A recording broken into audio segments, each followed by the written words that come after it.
Iran യുദ്ധത്തിൽ വെടിനിർത്തലെന്ന് ട്രംപും ഒട്ടും നിർത്തില്ല എന്ന് ഇറാനും ഇസ്രയേലും പറയുകയാണ്.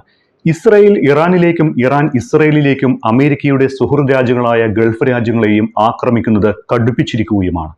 അമേരിക്കൻ പ്രസിഡന്റ് ഡൊണാൾഡ് ട്രംപിനെ വിശ്വസിക്കാൻ കൊള്ളില്ല എന്ന് പറയുന്ന ഇറാൻ ഏത് ആക്രമണത്തെയും പ്രതിരോധിക്കാനുള്ള തയ്യാറെടുപ്പിലുമാണ്.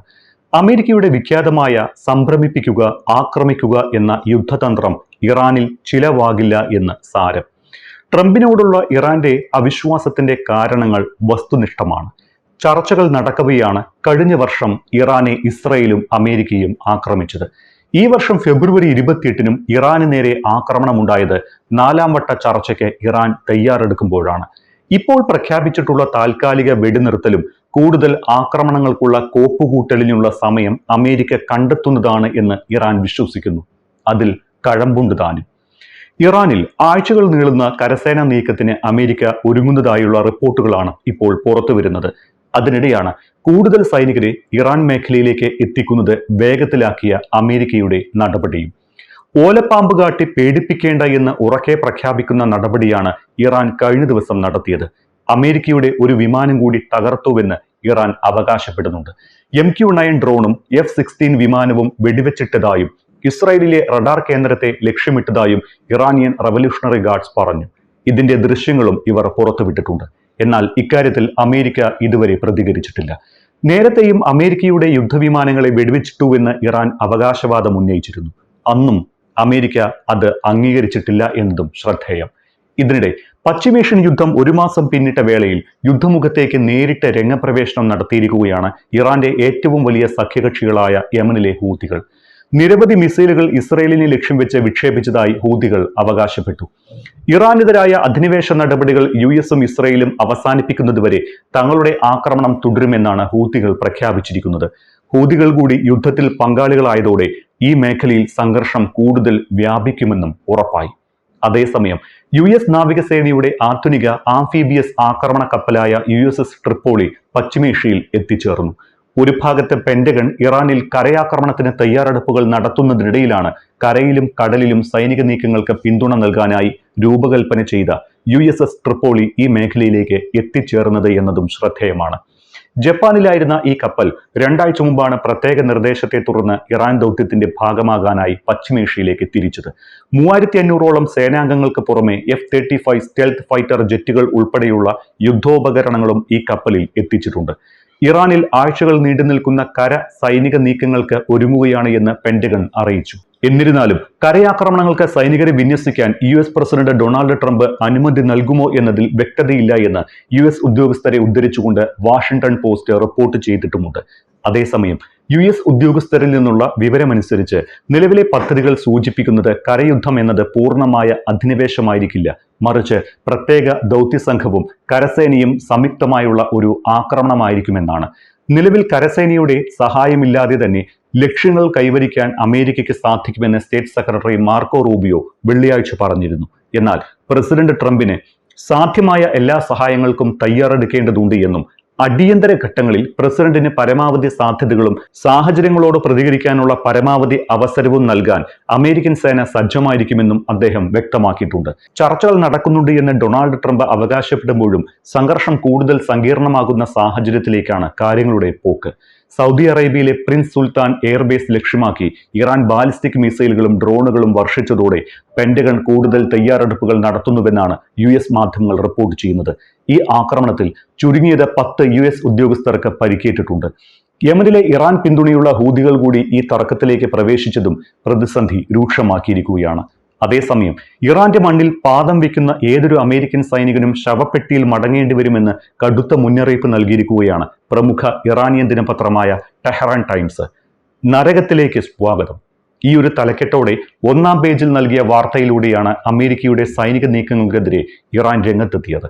അമേരിക്കൻ സൈന്യം ഇറാനിൽ പ്രവേശിച്ചാൽ യമനിലെ ഹൂതി സഖ്യകക്ഷികളെ ഉപയോഗിച്ച് ചെങ്കടലിലെ കപ്പലുകൾക്ക് നേരെ വീണ്ടും ആക്രമണം തുടങ്ങുമെന്ന് ഇറാനിയൻ ഉദ്യോഗസ്ഥർ മുന്നറിയിപ്പ് നൽകി. ഇറാൻ തീരത്തെ പ്രധാന എണ്ണ കയറ്റുമതി കേന്ദ്രമായ ഗാർഗ് ദ്വീപിന് സമീപം സൈനികരെ വിന്യസിക്കാനാണ് ഇറാൻ പദ്ധതിയിടുന്നത്. ഇറാനെതിരായ പോരാട്ടത്തിൽ കരസേനയെ ഉപയോഗിക്കാൻ ഉദ്ദേശമില്ല എന്ന് US പ്രസിഡന്റ് ഡൊണാൾഡ് ട്രംപ് പലതവണ പറഞ്ഞതാണ്. സംഘർഷം അവസാനിപ്പിക്കാൻ ഇറാൻ അമേരിക്കയുമായി സമാധാന ചർച്ചകൾക്ക് തയ്യാറാകണമെന്നും ട്രംപ് ആവർത്തിച്ച് ആവശ്യപ്പെടുന്നതിനിടെയാണ് ഈ ഒരു സൈനിക വിന്യാസം.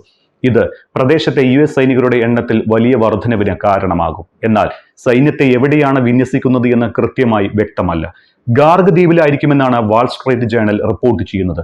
ഇറാനിലെ ഊർജ്ജ പ്ലാന്റുകൾ 10 ദിവസത്തേക്ക് കൂടി ആക്രമിക്കില്ല എന്ന നിലപാടിലാണ് ട്രംപ്. 7 ദിവസത്തേക്ക് താൽക്കാലികമായി നിർത്തിവെക്കണമെന്നാണ് ഇറാൻ അഭ്യർത്ഥിച്ചത് എന്നും എന്നാൽ താൻ 10 ദിവസം നൽകുകയായിരുന്നുവെന്നുമാണ് ട്രംപ് അവകാശപ്പെട്ടത്. യുദ്ധം അവസാനിപ്പിക്കുന്നതിനുള്ള ചർച്ചകൾ വളരെ നന്നായി നടക്കുന്നുണ്ട് എന്നും അദ്ദേഹം മാധ്യമപ്രവർത്തകരോട് പറഞ്ഞിരുന്നു. ഇതിനിടെ ഇസ്രായേലിലേക്ക് അത്യാധുനിക സൈനിക സന്നാഹങ്ങളുമായി അമേരിക്കൻ വ്യോമസേനയുടെ കരുത്തൻ വിമാനങ്ങൾ പറന്നിറങ്ങുന്നതായി റിപ്പോർട്ടുകളുണ്ട്. US വ്യോമസേനയുടെ പക്കലുള്ള ഏറ്റവും വലിയ ഹെവി ലിഫ്റ്റ് ട്രാൻസ്പോർട്ട് വിമാനങ്ങളിൽ ഒന്നാണ് C-17 ഗ്ലോബ് മാസ്റ്റർ. ഇസ്രായേലിന്റെ പ്രതിരോധ കവചം ശക്തമാക്കുക എന്ന ലക്ഷ്യത്തോടെ വമ്പൻ നീക്കങ്ങളാണ് പെന്റഗൺ നടത്തുന്നത് എന്നാണ് സൂചനകൾ. ഇറാനിൽ നിന്നുള്ള ബാലിസ്റ്റിക് മിസൈൽ ഭീഷണി നേരിടാൻ ഇസ്രായേലിനെ സജ്ജമാക്കുക എന്നതാണ് ഈ ദൗത്യത്തിന്റെ പ്രധാന ലക്ഷ്യം. ഇതിനായി പ്രധാനമായും 2 കാര്യങ്ങളാണ് C-17 വഴി എത്തിക്കുന്നത്. ലോകത്തിലെ ഏറ്റവും മികച്ച മിസൈൽ വേദ സംവിധാനങ്ങളിൽ ഒന്നായ ടാഡ് പ്രവർത്തിപ്പിക്കാൻ ആവശ്യമായ കൂറ്റൻ റഡാറുകളും ലോഞ്ചറുകളും C-17 വിമാനങ്ങൾക്ക് മാത്രമേ വേഗത്തിൽ എത്തിക്കാനാവൂ. അതാണ് ഒരെണ്ണം ചെയ്തിരിക്കുന്നത്. മറ്റൊന്ന്, പ്രതിരോധ സംവിധാനങ്ങൾ പ്രവർത്തിപ്പിക്കാൻ വൈദഗ്ധ്യമുള്ള 100ഓളം അമേരിക്കൻ സൈനികരും ഈ വിമാനങ്ങളിൽ എത്തിയതായാണ് സൂചന. ഇത് മേഖലയിലെ സംഘർഷത്തിൽ അമേരിക്ക നേരിട്ട് ഇടപെടുന്നതിന്റെ ശക്തമായ സന്ദേശമാണ് ഇറാന് നൽകുന്നത്. അതേസമയം അമേരിക്കയും ഇസ്രായേലും ചേർന്ന് ഇറാനെതിരെ ആരംഭിച്ച യുദ്ധം ലോകത്തെ കടുത്ത ഊർജ്ജ പ്രതിസന്ധിയിലേക്കാണ് എത്തിച്ചിരിക്കുന്നത്. 3-4 ആഴ്ചകൾ മാത്രം നീണ്ടു നിൽക്കുമെന്ന് US പ്രഖ്യാപിച്ച യുദ്ധം മാസം 1 പിന്നിടുമ്പോഴും ശമനമില്ലാതെ തുടരുകയാണ്. ഏതെങ്കിലും രീതിയിലുള്ള ഒരു കരാർ ഉണ്ടാക്കി യുദ്ധത്തിൽ നിന്ന് തലയൂരുക, അതല്ലെങ്കിൽ നീണ്ടതും രക്തരൂക്ഷിതവുമായ മറ്റൊരു ആക്രമണ വഴി തിരഞ്ഞെടുക്കുക. രണ്ടിലേത് തിരഞ്ഞെടുക്കുമെന്ന തൃശങ്കുവിലാണ് അമേരിക്കൻ പ്രസിഡന്റ് ഡൊണാൾഡ് ട്രംപ് ഉള്ളത് എന്നാണ് അന്താരാഷ്ട്ര യുദ്ധ നിരീക്ഷകർ വിലയിരുത്തുന്നത്. ഈ യുദ്ധം ഒരു വലിയ വിജയത്തോടെ ആയിരിക്കില്ല, മറിച്ച് ഒരു നിശബ്ദതയോടെ അവസാനിക്കാനാണ് സാധ്യതയെന്നാണ് CNN ഒരു വിശകലന റിപ്പോർട്ടിൽ പറയുന്നത്. തന്റെ മുൻഗാമികളായ പല പ്രസിഡന്റുമാരെയും പോലെ ട്രംപും ഒരു കെണിയിൽ വീണു. വേഗത്തിൽ നടപ്പാക്കുന്ന ഒരു സൈനിക നടപടിയിലൂടെ ശാശ്വതമായ രാഷ്ട്രീയ മാറ്റം കൊണ്ടുവരാം എന്ന മിഥ്യാബോധമാണ് ട്രംപിനെയും കെണിയിൽ വീഴ്ത്തിയത്. എന്നാൽ യുദ്ധവും സമാധാനവും ഒരിക്കലും അത്ര ലളിതമല്ല. ട്രംപ് തന്റെ ചർച്ചക്കാർക്ക് പുരോഗതി കൈവരിക്കാൻ കൂടുതൽ സമയം നൽകിയിരിക്കുകയാണ്. സാധാരണയായി സംഘർഷങ്ങൾ അവസാനിക്കുന്ന ഒരവസ്ഥയിലേക്ക് ഈ യുദ്ധം എത്തിച്ചേരാൻ സാധ്യതയേറുന്നു എന്നാണ് റിപ്പോർട്ടിൽ പറയുന്നത്. പരമോന്നത നേതാവിനെയും സൈനിക നേതൃത്വത്തെയും ഒന്നടങ്കം തുടച്ചു നീക്കിയാണ് US-ഉം ഇസ്രായേലും ഇറാനെതിരായ യുദ്ധത്തിന് തുടക്കമിട്ടതെങ്കിലും ദിവസങ്ങൾക്കുള്ളിൽ തന്നെ പ്രതിരോധ ശേഷി ഇറാൻ വീണ്ടെടുത്തു. ഡൊണാൾഡ് ട്രംപും ബെഞ്ചമിൻ നെതന്യാഹുവും കരുതിയതിലും കൂടുതൽ പ്രതിരോധ ശേഷിയുള്ളതും വിനാശകാരവുമാണ് എന്ന് തെളിയിച്ച ഒരു എതിരാളിയാണ് തങ്ങൾ നേരിടുന്നതെന്ന് US-ഉം ഇസ്രായേലും മനസ്സിലാക്കി. അമേരിക്കയുടെ ടോമോഹോക്കുകളുടെയും ബങ്കർ ബസ്റ്ററുകളുടെയും ആക്രമണങ്ങൾക്കിടയിലും കുറഞ്ഞ വിലയുള്ള മിസൈലുകളും ഡ്രോണുകളും ഉപയോഗിച്ച് ഇറാൻ പ്രതിരോധം തീർക്കുകയും ഹോർമുസ് കടലിടുക്ക് തടഞ്ഞുകൊണ്ട് ലോകത്തിന്റെ ഊർജ്ജ വിതരണത്തിൽ പിടിമുറുക്കുകയും ചെയ്തു. എണ്ണവില 40% കുതിച്ചുയർന്നതോടെയാണ് ട്രംപിന് ഒടുവിൽ ചർച്ചകളിലേക്ക് തിരിയേണ്ടി വന്നത്. അതേസമയം ഇറാന്റെ ഊർജ്ജ നിലയങ്ങൾക്ക് നേരെയുള്ള ആക്രമണം നീട്ടിവെച്ചിരിക്കുന്നുവെന്ന് ട്രംപ് പറയുമ്പോഴും പശ്ചിമേഷ്യയിലേക്കുള്ള US-ന്റെ കൂടുതൽ സൈനിക വിന്യാസത്തിലൂടെ ഒരു കരയാക്രമണത്തിനുള്ള സാധ്യതകളും തുറന്നിട്ടിട്ടുണ്ട്. അത്തരത്തിലുള്ള ഒരു ശക്തി പ്രകടനം ചർച്ചകൾക്ക് തയ്യാറാകാത്ത ഇറാനുമേൽ സമ്മർദ്ദം ചെലുത്താൻ ലക്ഷ്യമിട്ടുള്ളതാകാമെന്ന് റോയിട്ടേഴ്സ് റിപ്പോർട്ട് ചെയ്യുന്നു. ദീർഘകാലം നീണ്ടു നിൽക്കുന്ന ഒരു സംഘർഷത്തിലേക്ക് പോകുന്നത് അമേരിക്കൻ വോട്ടർമാരെ പ്രകോപിപ്പിക്കാൻ സാധ്യതയുള്ളതിനാൽ ട്രംപ് അതിന് തുനിയില്ല എന്നും റിപ്പോർട്ടിൽ പറയുന്നുണ്ട്. അതേ റിപ്പോർട്ടിൽ തന്നെ മറ്റൊരു സാധ്യതയും വിദഗ്ധർ പങ്കുവയ്ക്കുന്നു. ഇറാനെതിരെ ഇതുവരെ ഉണ്ടായതിനേക്കാൾ വലിയൊരു വ്യോമാക്രമണം നടത്തി വിജയം പ്രഖ്യാപിച്ച് പിന്മാറാനുള്ള ട്രംപിന്റെ നീക്കമാണ് ഈ ഒരു സാധ്യത. ഇറാന്റെ സൈനിക ശേഷിയും ആണവ കേന്ദ്രങ്ങളും കൂടുതൽ ദുർബലപ്പെടുത്തുകയാണ് ഇതിലൂടെ ലക്ഷ്യം വെക്കുക.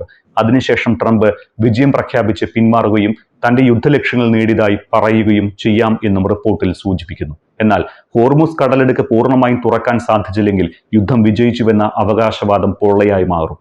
ഹോർമുസ് സുരക്ഷിതമാക്കാൻ യുദ്ധക്കപ്പലുകൾ അയക്കാനുള്ള യൂറോപ്യൻ സഖ്യകക്ഷികൾ തയ്യാറാകാത്തതിൽ ട്രംപ് നേരത്തെ അതൃപ്തി പ്രകടിപ്പിച്ചിരുന്നു. തങ്ങൾക്ക് ഒറ്റയ്ക്ക് സാധിക്കുമെന്ന് പലപ്പോഴും വീമ്പ് പറയുന്ന ട്രംപ് യൂറോപ്യൻ സഖ്യകക്ഷികളോട് ആവർത്തിച്ച് സഹായം തേടുന്നതും യുദ്ധത്തെ നിയന്ത്രിക്കാൻ പ്രയാസപ്പെടുന്നതിന്റെ സൂചനയാണ് എന്നും റിപ്പോർട്ടിൽ പറയുന്നുണ്ട്.